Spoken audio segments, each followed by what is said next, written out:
TVJ Productions nakipag-partner sa Media Quest para sa paggawa ng content at show sa TV5. Mga shows na gagawin ng TVJ Productions sa TV5 na pag-uusapan na ng Media Quest at ng Media Quest President and CEO Ms. Jane Basas. Talaga namang mukhang magiging mas maganda at masaya pa nga ang 2026 para sa mga Dabark ads, sa Eat Bulaga at mga Solid Kapatid, dahil tila hindi nga lang magkakaroon ng mga shows ang mga Dabark ads sa Eat Bulaga, gaya ng una na nga nating napag-usapan. Gaya na nga lang ni Miles Ocampo sa posibleng Season 2 ng kanyang show na pa Jack Princess, na nabanggit na nga niya sa Eat Bulaga. Si Tash naman sa The Purse Family na matatandaang naka-season break lang, at paniguradong magbabalik para sa panibagong season nito. At si Ryan Agoncillo naman, na mapapanood naman nga sa The Good Doctor sa 2026.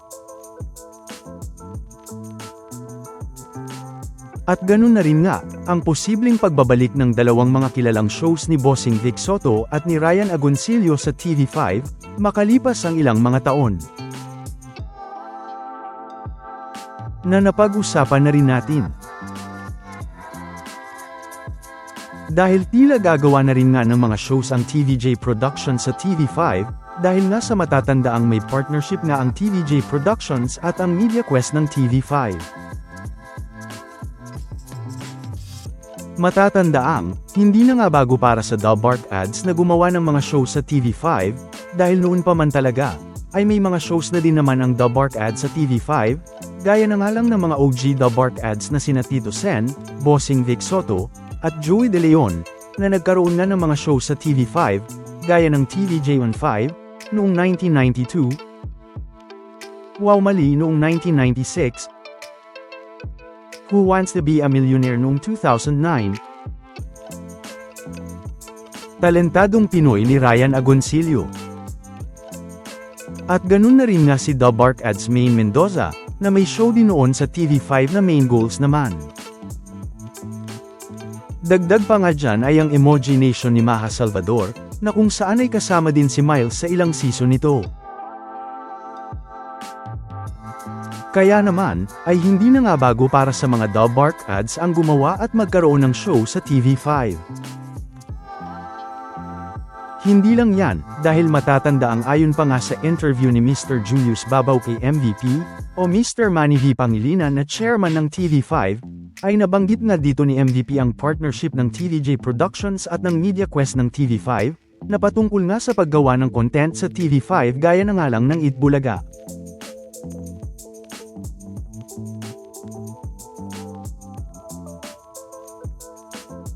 Kaya naman, ay hindi na nga malabong mangyari, na posible ding gumawa ng iba pang mga shows ang TVJ Productions sa TV5, gaya na nga lang ng mga sitcoms. At sa mga hindi pa nga naniniwala, ay kung babalikan nga ang mga interview noon sa TVJ, ay matatandaang nabanggit din nga noon ng TVJ at TV5 ang pagbabalik ng School Bukol sa TV5, at paggawa pa nga ng iba pang mga shows. Na makikita pa nga sa isang article mula Inquirer.net. Na mababasa nga dito na, the return of now-defunct comedy shows, Wow Mali, and School Bukol to TV5 Network, were apparently among the plans of Media Quest Holdings Inc., as Tito Soto, Vic Soto, and Joey De Leon, TVJ, formally signed their contracts with the media conglomerate. Meanwhile, School Bukol follows a situational comedy format that tells the story of the Escalera brothers Tito Soto, and Joey De Leon, and Vic Ungasis, Vic Soto, which aired from 1978 to 1988. Spin-off films featuring the lead characters subsequently followed, and a remake was broadcast in 2011. Na mababasa nga dito na ibabalik ng TV5 ang School Bukol ng TVJ, na dapat nga nating abangan.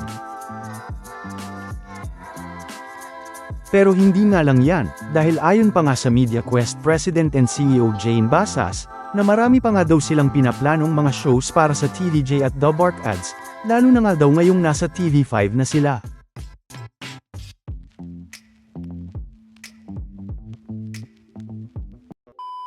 Welcome back mga ka-highlights. Bago tayo magpatuloy ay maaaring mag-subscribe at i-click ang notification bell para updated kayo sa mga susunod pang videos, at paki-like na rin ang video, share at mag-comment na rin. Maraming salamat po. Na mababasa nga dito na, kami sa TV5, we've actually been forging a lot of strategic relationships with other content companies. One of them actually is APT Entertainment Inc., ni Direk Mike Tubiera. We didn't have any direct relationship with TVJ before. Pero marami po kaming mga shows before. Shows ngayon, shows na pinaplano that actually somehow involve them, she continued.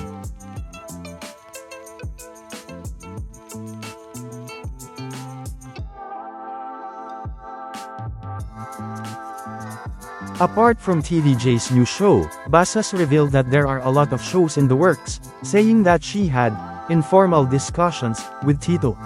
Marami, she said, without disclosing any details about their upcoming shows with TVJ Productions Inc. There have been a lot of, I guess, informal discussions with Tito Sotto. Kasi ang daming pwedeng gawin. But let's look forward to more in the next coming months. Na dito pa nga lang, ay makikita na nga natin na bukod nga sa Itbulaga, ay may iba pa nga tayong dapat abangan sa mga The Bark Ads, sa pamamagitan nga ng TVJ Productions at Media Quest. Nagaya nga ng napag-usapan natin kanina, at sinabi din ni Miss Jane Basas, na hindi na nga bago para sa mga The Bark Ads ang pagkakaroon ng project sa TV5. Gaya na nga lang ni Bossing, Boss Joey, Jose, Wally, at Maine na nagkaroon na nga ng mga show sa TV5 noon. Na matatandaang nagkaroon na rin naman ng sitcom si Bossing Vic Sotto noon sa TV5, kahit nasa GMA Network pa nga sila noon, gaya na nga lang ng My Darling Aswang, na napanood nga noong 2010 sa TV5.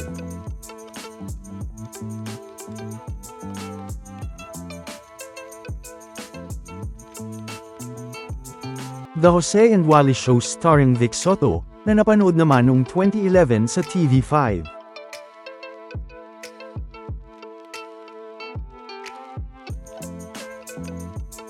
Main Goals ni Maine Mendoza, na napanood naman noong 2021.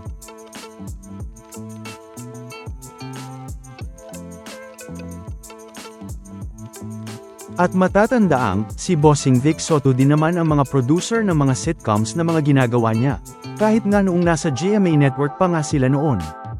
Gaya ng Daddy's Girl, Vampire ang Daddy Ko, at Open 24/7. At ganun na rin nga sa mga shows at sitcom niya sa TV5. Gaya ng The Jose and Wally Show starring Vic Sotto. Kaya naman, ay gaya nga ng sinabi ni Miss Jane Basas na President and CEO ng Media Quest, ay napag-uusapan na nga daw nila ang iba pang mga projects ng The Bark Ads sa TV5, sa pamamagitan nga ng TVJ Productions at Media Quest. Na syempre nga naman, ay kung nagkaroon na nga naman sila ng show sa TV5 kahit nasa GMA Network pa nga sila noon, ay ngayong nasa TV5 pa nga kaya ang Itbulaga at mga The Bark Ads. Na kung ano pa nga ang mga shows na gagawin ng TVJ Productions sa TV5 bukod sa School Bukol, ay yan nga ang dapat nating abangan.